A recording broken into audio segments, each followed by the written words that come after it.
Vamos hoy a estudiar bastante la Biblia. El tema de hoy se llama Siendo de un mismo espíritu. ¿Cómo se llama? Busque por favor Efesios capítulo 4, versículos 11 al 16. Y él mismo constituyó a unos apóstoles, a otros profetas, a otros evangelistas, a otros pastores y maestros, a fin de perfeccionar a los santos para la obra del ministerio, para la edificación del cuerpo de Cristo, hasta que todos lleguemos a la unidad de la fe y del conocimiento del Hijo de Dios, a un varón perfecto, a la medida de la estatura de la plenitud de Cristo, para que ya no seamos niños fluctuantes, llevados por doquiera de todo viento de doctrina, por estratagema de hombres que para engañar emplean con astucia las artimañas del error, sino que siguiendo la verdad en amor, crezcamos en todo en aquel que es la cabeza, esto es, Cristo, de quien todo el cuerpo, bien concertado y unido entre sí por todas las coyunturas que se ayudan mutuamente, según la actividad propia de cada miembro, recibe su crecimiento para ir edificándose en amor. Señor, te rogamos que así como nos has bendecido estos días atrás y anoche especialmente, hoy, Señor, tu gracia y tu favor esté de nuestra parte, fluyendo a través de mí, poniendo un buen ambiente, quitando toda distracción, preparando el corazón y el espíritu y la mente de cada persona aquí, Señor, para que recibamos tu palabra en el espíritu, la llevemos al corazón, se apodere de nosotros y podamos tener cambios en nuestra vida. Gracias te doy, Señor, por enriquecer nuestro conocimiento, nuestro espíritu, por medio de tu palabra. Amén y amén. Tenga la bondad de sentarse, por favor. El tema, siendo de un mismo espíritu. Voy a referirles una cita que algunos alguna vez la habrán leído y si no la habrán escuchado, es Lucas 9:55. Háblase de los discípulos Jacobo y Juan, que fueron a cierta aldea. Jesús habría de pasar por allí, iban a hacer los preparativos para la llegada de Jesús, pero los de esa aldea rechazaron a Jesús, es decir, no lo recibieron, dice la Biblia. Y entonces ellos, de molestos o de enojados, le dijeron al maestro: Maestro, ¿quieres que pidamos que caiga fuego del cielo sobre ellos y los consuma, así como lo hizo Elías en el Monte Carmelo? Y Jesús dice 9:55 de Lucas: entonces volviéndose él, los reprendió, diciendo: vosotros no sabéis de qué espíritu sois. Fíjese la expresión.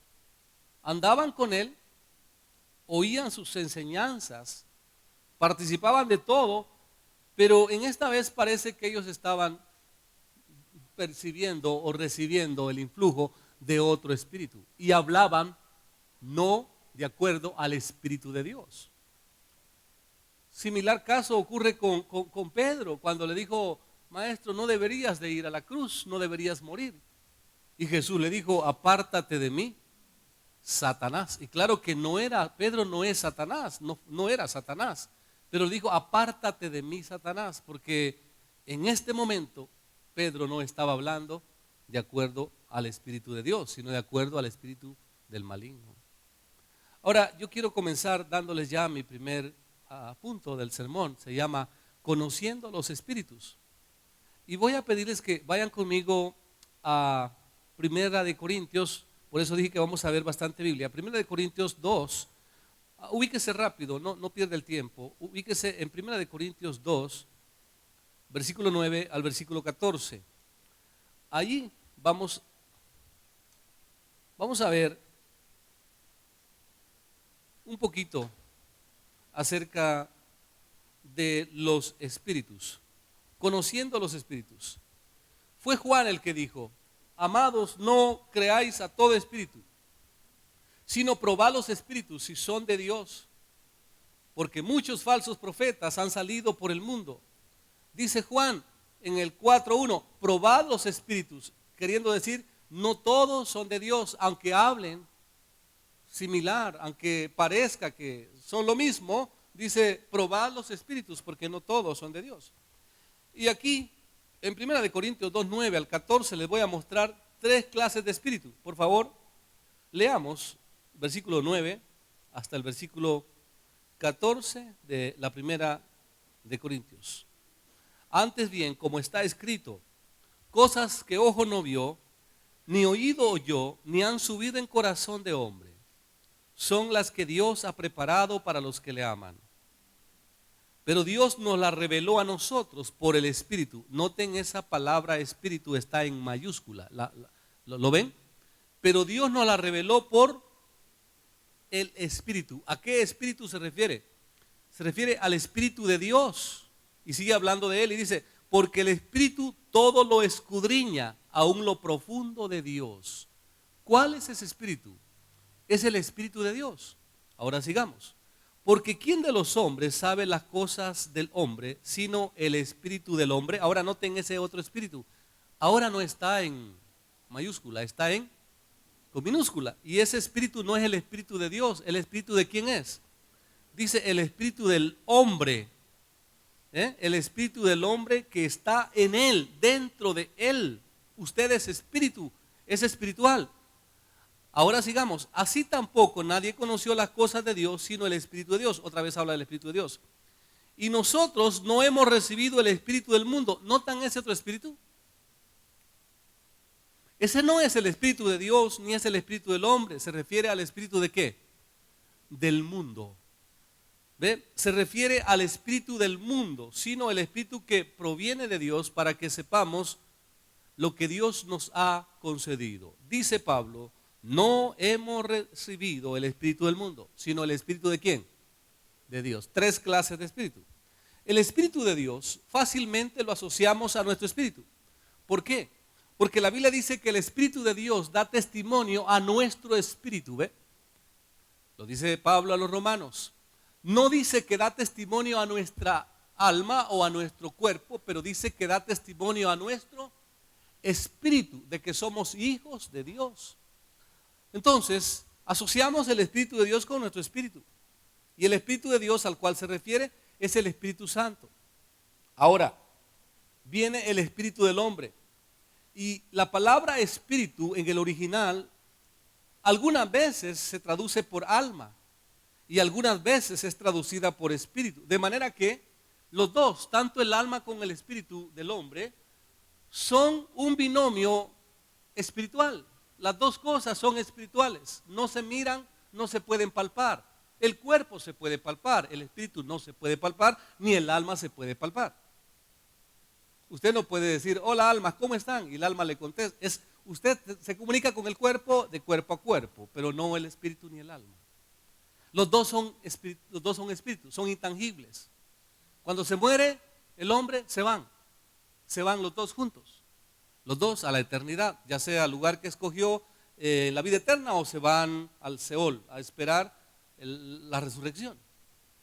Pero el espíritu del mundo, escuchen lo que voy a decir, eso que está hablando Pablo aquí, lo podemos asociar con el cuerpo. Es lo más superficial, es lo más, ¿cómo diríamos? Lo más visible. El espíritu del mundo lo succionamos nosotros a diario, allí donde estamos. En el diario vivir succionamos nosotros ese espíritu del mundo. Nos impregna el hablar de la gente, se nos impregna el pensar de la gente, se nos impregna el ser, el modo de ser de las personas. Y llegamos a ser tal cual. Si somos espirituales, bueno, vivimos de acuerdo al Espíritu de Dios y recibimos su influencia y vivimos como Él quiere. Pero si somos mundanos, si somos carnales, succionamos el espíritu del mundo. ¿Me comprende lo que digo ahora? 3 clases de espíritu.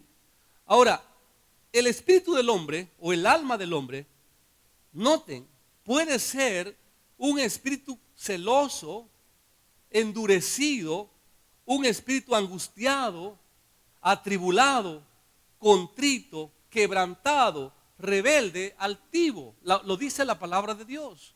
¿Podemos tener un espíritu altivo? Sí. Pero ¿podemos tener un espíritu humilde? Sí. ¿Podemos tener un espíritu rebelde? Sí. Pero por el contrario, ¿podemos llegar a tener un espíritu sumiso, obediente? Sí. Y eso lo vemos a diario. ¿Cuántos con un espíritu rebelde se manejan en asuntos de la obra de Dios en la iglesia, pero tienen un espíritu rebelde? Pero ¿cuántos tienen un espíritu simple, sencillo, humilde? Lo cree todo, lo valora todo, ¿cómo se llama? Camina, va para adelante, no argumenta. Eso es lo bonito. De acuerdo al Espíritu de Dios. Están viviendo de acuerdo al Espíritu de Dios. Ahora, ya hablamos de conocer los espíritus. 3 clases de espíritus. Permítame y paso a la segunda parte. Le voy a hablar de lo que es la transferencia de espíritus en esta ocasión. ¿Qué es transferencia de espíritu? Yo quiero dar una definición de lo que es transferencia de espíritus. La transferencia de espíritus se da cuando una persona que pudiera estar bien o no bien, transmite o influencia a otra persona. Supongamos que una persona no anda bien y usted que anda bien tiene contacto con esa persona, pero de pronto su vida espiritual ha menguado y de pronto usted se expone demasiado a esa persona, es influenciado por esa persona y el espíritu de esa persona puede transferirse al suyo. De igual manera, hay transferencia de espíritus de una persona que está bajo el control del Espíritu de Dios y puede ser de tremenda bendición a su vida. He ahí la importancia de la imposición de manos. ¿Por qué nosotros creemos que la imposición de manos tiene que ser hecha o ejecutada solo por personas de autoridad, solo por personas que tienen la autoridad para hacerlo y no cualquier persona andar tocando a los demás? Porque creemos en la transferencia de espíritus. Una enfermedad se transfiere, el rencor se transfiere, pero también los demonios migran de un lugar a otro. Las influencias malignas migran de un sitio a otro y buscan. Hasta salieron de un hombre que fue sanado en una ciudad llamada Gadara y migraron a unos cerdos. No sé si ustedes recuerdan eso. Pero pueden fácilmente ser transferidos y hay una transferencia. Por ejemplo, si usted tiene un novio mundano, él es mundano, ¿de dónde viene? Y usted lo está besando y está teniendo ahí alguna relación con él. Esa transferencia se da porque se da. El que va y se acuesta con una ramera, dice la Biblia, son un espíritu con él. Se juntan esos espíritus y de pronto usted empieza a comportarse raro. ¿Por qué? Porque tuvo una transferencia de espíritus. El que anda con personas desconectadas de Dios, rebeldes, de pronto empieza a ser como él. ¿Por qué? Porque hubo una transferencia de espíritus. Ahora, yo quiero darles algunas citas de lo que es la transferencia de un espíritu bueno y la transferencia de un espíritu malo. Comencemos lo que es la transferencia de un buen espíritu. Vayan por favor a Números, capítulo 11, versículo 16. Siempre estoy acostumbrado a predicar un solo pasaje, pero hoy, mire usted. Números 11, 16. Por favor, rapidito. Y vean lo que es la transferencia de un espíritu bueno. Moisés está recibiendo la presión del pueblo, quieren comer carne. No tengo tiempo para explicar, pero usted lo puede leer o tal vez ya lo conoce, el pasaje. Quieren comer carne y Moisés está muy cargado. Le habló a Dios y le dijo: Señor, ¿qué pasa? Este pueblo quiere comer carne, estamos en el desierto, yo no les puedo dar de comer carne, solo maná hay aquí en el desierto. Pero Dios le oyó y le dijo: mira, yo voy a hacer algo contigo. Reúneme 70 ancianos, 70 hombres, y yo voy a hacer algo. Voy a pasar del espíritu que está en ti y lo voy a poner sobre ellos. Lean por favor conmigo el versículo 16. Ahí con sus vistas dice el 16. Entonces Jehová dijo a Moisés: reúne 70 de los ancianos de Israel, que tú sabes que son ancianos del pueblo, y sus principales, y tráelos a la puerta del tabernáculo de reunión y esperen ahí contigo. Yo descenderé y hablaré contigo. Lean fuerte conmigo lo que sigue. Y dice: y tomaré del espíritu que está en ti y pondré en ellos, y llevarán contigo la carga del pueblo, y no la llevarás tú solo. Si pueden ir al 25. Entonces Jehová descendió en la nube y le habló, y tomó del espíritu que estaba en él y lo puso en los 70 varones ancianos, Y cuando posó sobre ellos el Espíritu, que está con minúscula, no está con mayúscula, es el Espíritu de Moisés, ¿qué dice? Profetizaron y no cesaron, porque Moisés profetizaba. Moisés era profeta, lo dice la Biblia. Moisés verbalizaba. Y entonces, tal cual era Moisés, llegaron a ser los 70. Eso es bien lindo. Porque en una iglesia, en una congregación, no solo en Israel, pero en cualquier congregación, se requiere que ese manto, esa unción, esa bendición de Dios se transfiera a todos al punto que todos lleguemos a hablar una misma cosa.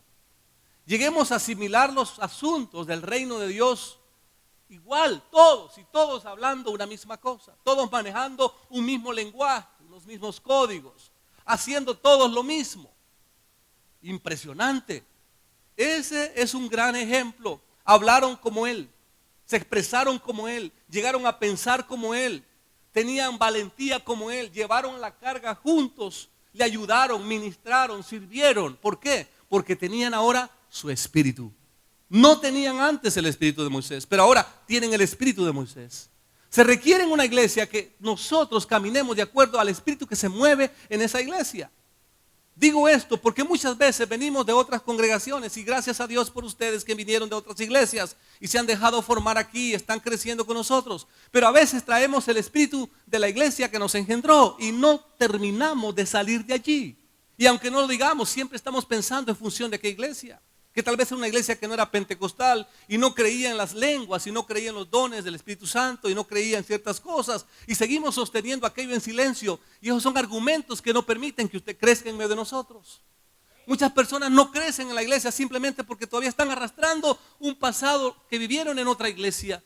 Tenemos que desconectarnos, permitir ser formados y asumir o recibir el espíritu de la iglesia que los pastorea. El espíritu de sus líderes, de sus pastores, tendrán que recibir y llegar a pensar como ellos, a ser como ellos, a vivir como ellos y a caminar como ellos. De otra manera, no hay tal, no podemos avanzar. ¿Cuántos comprenden esto que puedan decir amén esta noche? ¿Lo entienden?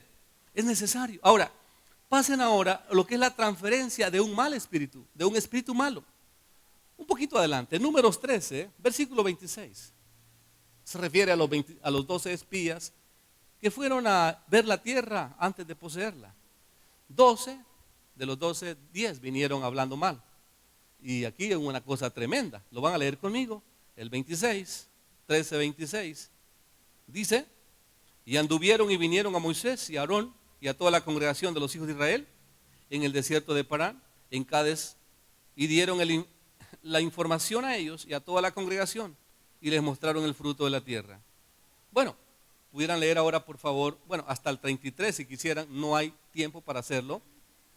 Pero yo sí quisiera llamar su atención al 13:13. Ahí hay una cosa interesante. El 13:13 dice que por cada tribu mandaron un espía, un explorador. Y el del versículo 13 corresponde al de la tribu de, déjeme ver, de la tribu de Aser. ¿Cómo se llamaba? Si su Biblia es como la mía, su nombre es Setur, ¿es cierto? Setur en hebreo es satar y significa esconder o mantener en secreto. Y el valor numérico de las letras de ese nombre, Satur, da igual a 666. La misma numeración aquella del anticristo. Si tiene o no relación, no sé. Pero el valor numérico de Satur es 666. Sería que el contagio de un mal espíritu en el pueblo vino por medio de él. Porque, señores, los 12 espías vieron lo mismo. Anduvieron los mismos 40 días y 40 noches.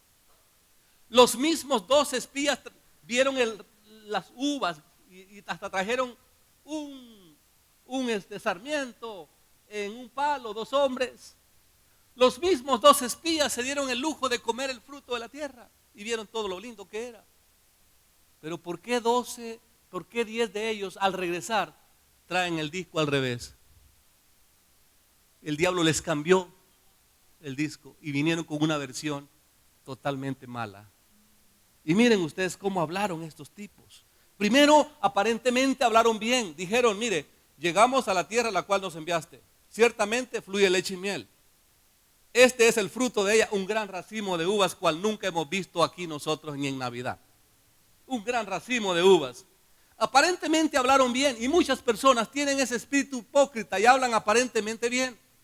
Es que el diablo se viste de ángel de luz y muchas veces la gente habla tan bonito y uno se cree, ¿no? Acabo de estar hablando con un pastor que me dijo, mire, vino alguien de otro país y yo aquí pues en Estados Unidos le di chance que viviera con nosotros, vivió con nosotros, yo me iba a trabajar temprano, él se quedaba aquí, vivió meses con nosotros. ¿Y qué hizo? Me dividió la iglesia. Me echó encima a la gente, las ovejitas nuevas me las empezó a envenenar y se las llevó. ¡Wow! ¡Qué duele eso! ¿Cuántas veces llega la gente y uno empieza a ayudarlos en las iglesias, a servirles y tienen una aparente, ¿cómo se llama? Humildad, una aparente sintonía con uno, pero de pronto se revelan tal cual realmente son. O hay gente que ha caminado con uno largo tiempo y han sido fieles, han sido leales y de pronto cambian de... ¿Qué les pasó? ¿Se metieron con Satur? ¿Anduvieron con este espía? ¿Caminaron con un espía afuera y luego les cambió la manera de ser? Digan amén si comprenden el mensaje esta noche. Ahora, mire cómo hablaron de mal, cuando ya habían sido influenciados. Dice, el pueblo que habita aquella tierra es fuerte. Mire la manera de expresar. Las ciudades muy grandes y fortificadas. Vimos ahí gigantes y éramos nosotros a su parecer como langostas. Y no fiera usted que las langostas a las cuales se refiere son las que comemos nosotros, que salen del mar y son tan caras. No, se refiere a unos saltamontes que ustedes conocen que andan allí. Éramos tan chiquitos nosotros a la par de ellos. ¿Por qué? Porque la influencia de Satur, la influencia del enemigo vino a través de alguien que no andaba bien. Por eso nosotros tenemos que seleccionar a quienes escogemos como amigos. Voy a darles un ejemplo. Yo tengo en mi Facebook una lista de gente esperando que yo les dé amistad, pero cantidad de gente. Yo podía darme el lujo de decir, tengo miles en mi, y no digo por vanagloria, pero tengo mucha gente que por año me pide amistad. Yo primero los estudio. ¿Por qué lo hago? Porque ahora con el peligro que hay en todos lados, usted puede darle amistad a alguien, pero este alguien está conectado con alguien que está maleando. Y de pronto le están a usted llamando por teléfono. Entonces, son cosas que pasan. Son cosas que pasan. De pronto le llega a usted a su Facebook alguien que le dice, ¿por qué no somos amigos? Y una muchacha chulona, ¿la ha visto usted? Eso pasa, eso sucede. Entonces, uno tiene que saber a quién seleccionar, por Dios. Tiene que saber seleccionar a sus amigos. Si usted sabe que en esta iglesia alguien se fue revelado, lo primero que tiene que hacer es cortarlo de su Facebook, cortarlo de sus contactos telefónicos, cortarlo de su Instagram, cortarlo de todos los contactos que pueda tener, porque usted ha sido enseñado que nosotros no podemos permitir ser contaminados. Y alguien podrá decir, pero eso no es amor. Sí, señor, eso es amor a usted mismo, para que no se contamine. Porque si usted empieza a tratar con esa gente, a escuchar a esa gente, de pronto le van a cambiar su disco y va a empezar a hablar y a sentir y a ver las cosas como ellos las ven. Ellos no pueden ser sus maestros. Ellos no pueden enseñarle a usted. Yo siempre he pensado, bueno, ¿y qué pasa pues si la gente ha estado con nosotros y de pronto alguien afuera les cambió la mentalidad? Entonces, ¿dónde ha estado la fidelidad por tanto tiempo? Satur, el espíritu de Satur, se metió y les cambió la manera de ser y los volvió desleales, los volvió infieles, los volvió hipócritas, los volvió falsos. Dígale que está a la par, no se junte a los que se fueron revelados. Nunca se conecte con ellos, desconéctese de ellos para que no lo influencien, por favor. Ahora voy a pedirles a ustedes que lean por favor 14:24 y ahí van a hallar otro espíritu interesante. Otro espíritu interesante. El versículo 24 del capítulo 14. Pero a mi siervo Caleb, por cuanto hubo en él otro espíritu y decidió ir en pos de mí, yo le meteré en la tierra donde entró y su descendencia la tendrá en posesión. ¿Qué tenía Caleb? ¿Qué tenía? Otro espíritu. Otro espíritu. Vuelva a su vecino y dígale, ¿qué espíritu tiene usted? Es que esa es la cosa. Podemos estar juntos, pero no tenemos el mismo espíritu. ¿Usted está pensando igual que yo o está pensando diferente a mí? Usted está hablando igual que yo, está hablando diferente a mí. Podemos estar juntos, pero no tenemos el mismo espíritu. Dígame. Esa es la verdad. Pero Caleb tenía, ¿qué dice? Otro espíritu. Y miren cómo hablan los que tienen otro espíritu. Pasen a ver, por favor. Más adelante dice, más podremos nosotros que ellos. Ahí lo está diciendo. Jehová nos llevará a esta tierra. Él nos la entregará. Nosotros los comeremos. Estoy leyendo el 14, 7 al 9. Nosotros los comeremos como a pan. Su amparo se ha apartado de ellos. No los temáis. Aleluya. Cuando tenemos el espíritu correcto, hablamos diferente. Cuando tenemos otro espíritu, el espíritu de Caleb, podemos hablar diferente. El mundo no está hablando como hablan los cristianos, ni deberíamos parecernos al hablar de los de afuera. No deberíamos hablar igual que los de afuera. El de afuera siempre mira cosas nefastas. El de afuera siempre habla mal. Pero los de adentro deberíamos hablar el lenguaje de Dios y creer que Dios tiene para nosotros cosas diferentes. Dios nos guarda, nos provee, nos protege. Dios nos bendice. Somos hijos de Él y hablar con orgullo. Mi Padre Celestial está conmigo. Él me bendecirá. Aleluya. Debemos tener un mensaje diferente en todo tiempo. ¿Por qué? Porque tenemos otro espíritu en el mundo. Ahora, si tú tienes el espíritu de Satur, vas a hablar igual que los de afuera. Un espíritu que te han influenciado afuera va a servir para tu ruina, para tu mal. Pero si hablas como los Caleb de este tiempo, tendrás que tener un mensaje diferente y decir, yo sé que mi Redentor vive. Yo sé que mi Dios abrirá su buen tesoro. Yo sé que mi Dios guardará mi familia, mi entrada y mi salida. Yo sé que Dios me proveerá. Yo sé que Dios me sanará. ¿Cuántos dicen amén? Vamos, alábele con sus manos esta noche y crea conmigo el mensaje. Aleluya. Tenés que tener otro espíritu. Tenés que cambiar ese espíritu del mundo. Ese espíritu rebelde, ese espíritu infatuo, ese espíritu malo. Tenés que cambiarlo. Ahora, estaba leyendo yo algo. Dice, cierta familia comienza a estar descontenta y a criticar al pastor y a los líderes, también a la iglesia en general. Expresan su descontento a espaldas de los pastores. Una familia inocente, buena y fiel, es invitada por el anterior a cenar y a compartir unas pupusas, tal vez en los planes de renderos. Para tristeza del pastor, esta nueva familia absorbe el espíritu de la primera y también comienza a criticarlo y a estar descontenta. ¿Qué pasó? El espíritu de Satur, el espíritu malo se transfirió. ¿Están entendiendo? Varias personas comienzan a asistir a un grupo de oración. El líder de dicho grupo no está asistiendo a ninguna iglesia organizada como pasa en nuestro medio. Muchos hacen células y no van a ninguna iglesia. O van a una célula, muchos donde van de todas las iglesias. Él prefiere no someterse a nadie, sentirse libre y guiado por el Espíritu de Dios sin necesidad de que nadie le enseñe. El grupo o la mayoría de esas personas, luego de varias reuniones, se vuelven tan indóciles y rebeldes como él. ¿Qué ha sucedido? Una influencia, una transferencia de espíritus. Un evangelista itinerante, casualmente homosexual, visitó una célula de hogar. La iglesia había rechazado su ministerio, pero algunas personas pensaban que tal decisión era injusta. Así que se reunieron con él en forma privada en la célula. Un joven y su esposa, que eran muy fieles, pero también muy tercos, fueron a esa reunión y dejaron que el evangelista les impusiera las manos. No sintieron ningún poder sobrenatural, ni bueno ni malo, hasta que se dieron cuenta de que sus relaciones sexuales se habían pervertido. El evangelista les había transferido su espíritu homosexual. Y de estos casos tengo muchos. ¿Qué puedo decirles hoy? Tenemos que ir a la palabra de Dios y tenemos que volver a Dios en oración. Si alguien ha desviado tu caminar, si alguien ha influenciado tus pensamientos, tu sentir hacia Dios, hacia la palabra, hacia la visión que desarrollamos en la iglesia, hacia tus líderes, hacia tus pastores, tienes que volver a Dios en oración.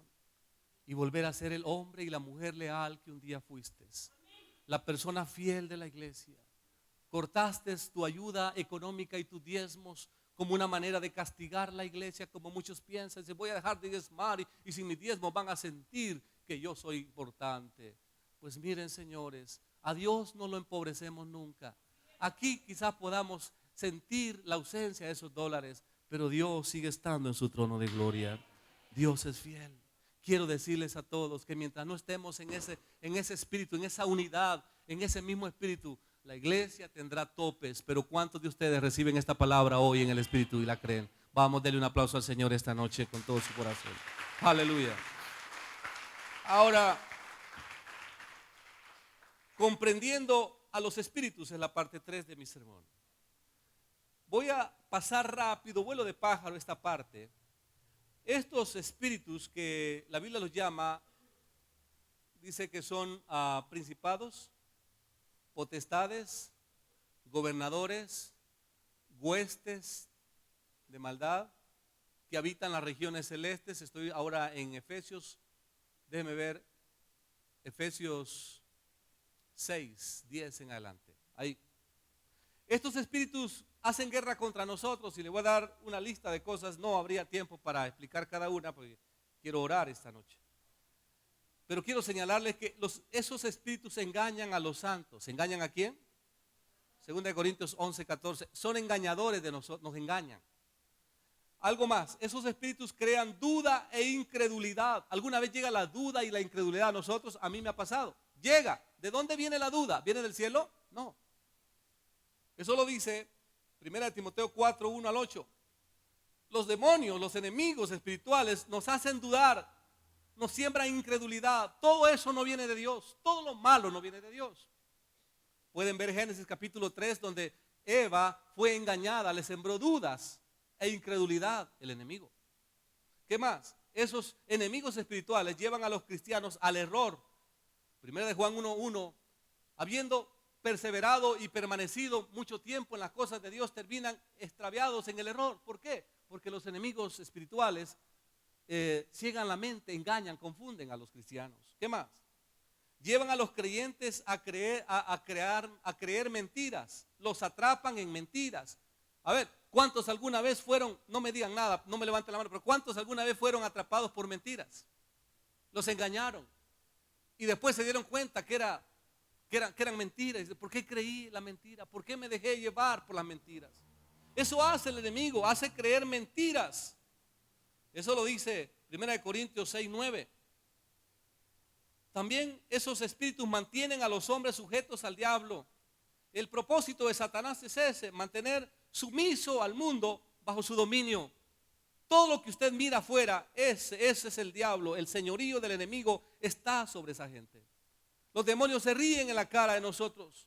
Teniendo un hombre borracho en casa, irresponsable, golpeador, irresponsable con los hijos, eso es para que el diablo se ríe en nuestra cara.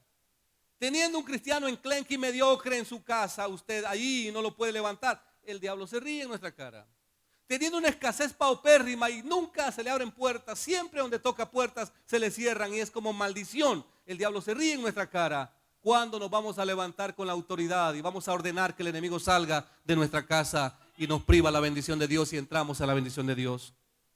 Alguna vez el diablo se mete a la casa y siembra dudas, siembra pleitos, iras, contiendas, y eso pasa en mi casa, pasa en la de muchos de ustedes, y de pronto de algo tan simple se volvió un pleito. Vamos a decirle al diablo que nuestra casa es casa del Señor, que nuestra familia es familia de Dios y que el diablo sepa que nuestra familia le pertenece al Señor. Diga amén esta noche. Nuestra casa es de Dios. Vamos a creerlo porque no es obra de los hombres. La Biblia dice que no es lucha contra carne y sangre, sino contra esos espíritus de la maldad. Contra ellos. Peleas contra ellos. ¿Qué más? Esos espíritus causan enfermedades físicas y mentales. Lucas 13:16. ¿Cuántas enfermedades nosotros pensamos que son obra natural y que es una herencia y que es, ¿cómo le llaman? Los médicos le llaman eso enfermedades hereditarias, ¿no?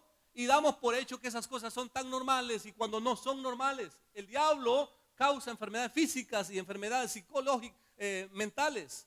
También trabajan para derrotar a los santos. ¿Cuánta tarea ha habido por derrotarnos a nosotros? Nos ha puesto barricadas, tentaciones, nos ha puesto pruebas, nos ha puesto enemigos, nos ha puesto luchas de diferente manera. El diablo ha estado allí haciéndonos daño, pero gracias a Dios que estamos de pie, no por nosotros, sino a Él sea la gloria, que seguimos de pie a pesar de todas las batallas que vivimos. ¿Cuántos alaban a Dios esta noche por eso? Dice, pastor, gracias a Dios estoy de pie, pero el diablo me ha buscado de muchas maneras para botarme.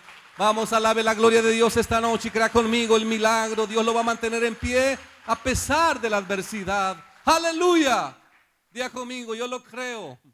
Amén. Miren, también los demonios o los espíritus quitan la semilla de la palabra de Dios. ¿Han oído ustedes la parábola de Mateo 13?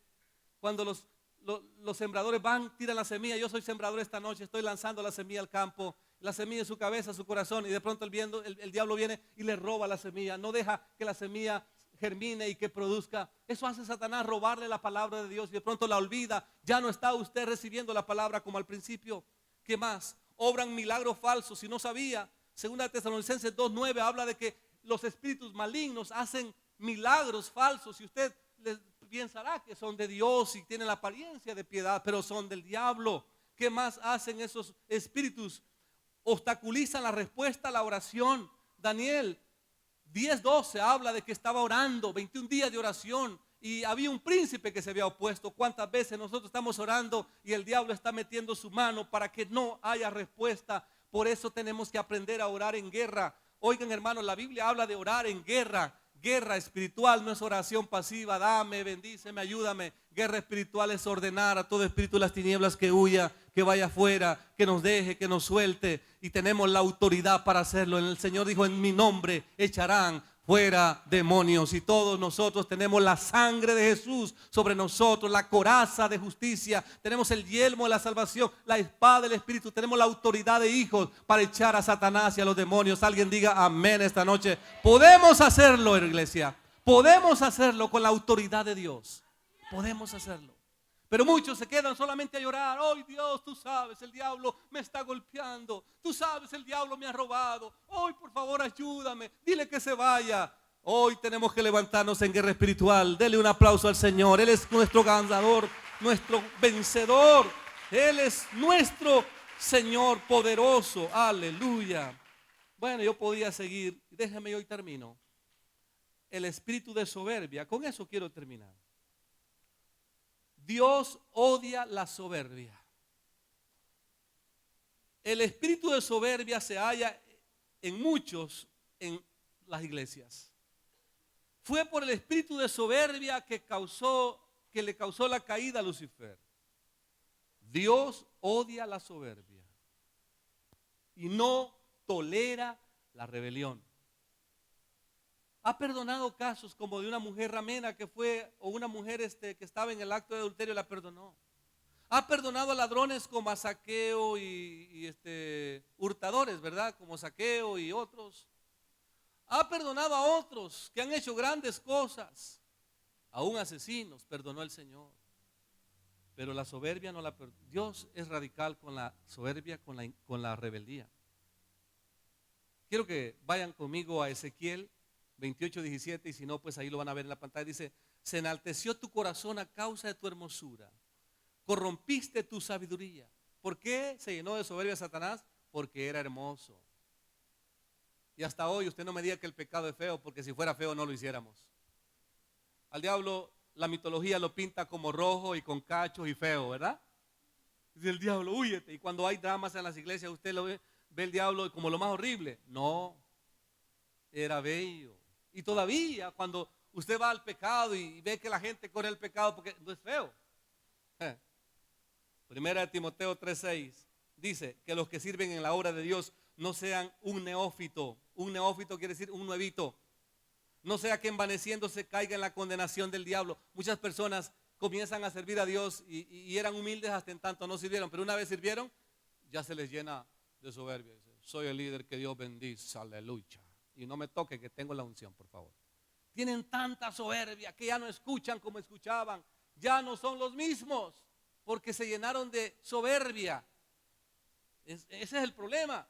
Ahora, 2 Corintios 12:7 dice, y para que la grandeza de las revelaciones no me exaltase desmedidamente, me fue dado un aguijón en mi carne, un mensajero de Satanás que me abofetee para que no me enaltezca sobremanera. Habla Pablo de que él tenía unas revelaciones que Dios le había dado debido al cielo, según se cree. Dios le había mostrado el tercer cielo, había ido hasta allá, pero no le era permitido contar lo que vio en el cielo, y él podía sentirse como muy grande, y dice que le llegó un aguijón en la carne para que no se enalteciera.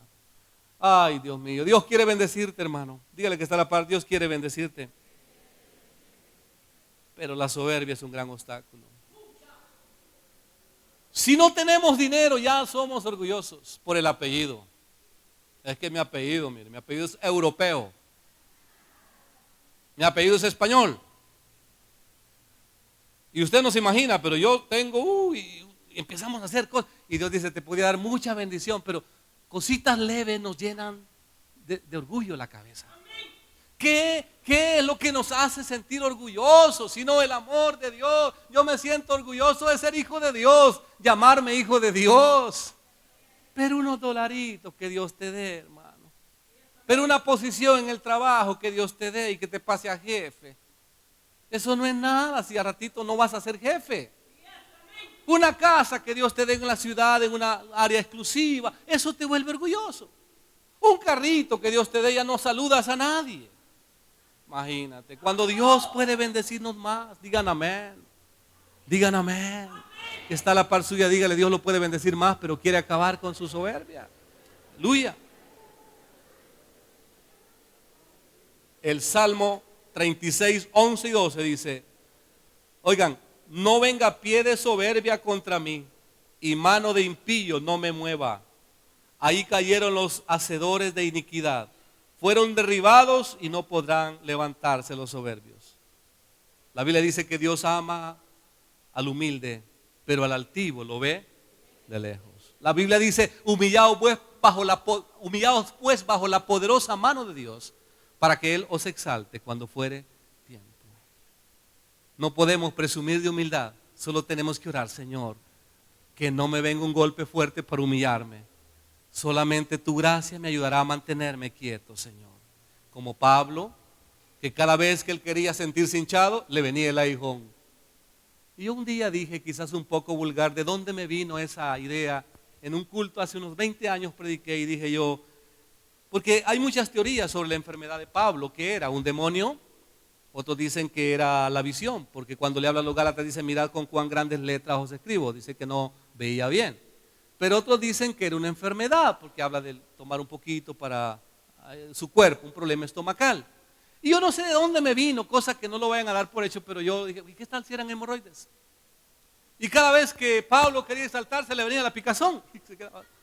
No sé de dónde me vino esa idea, pero a veces Dios tiene que usar métodos para humillarnos. Y Pablo estaba humillado.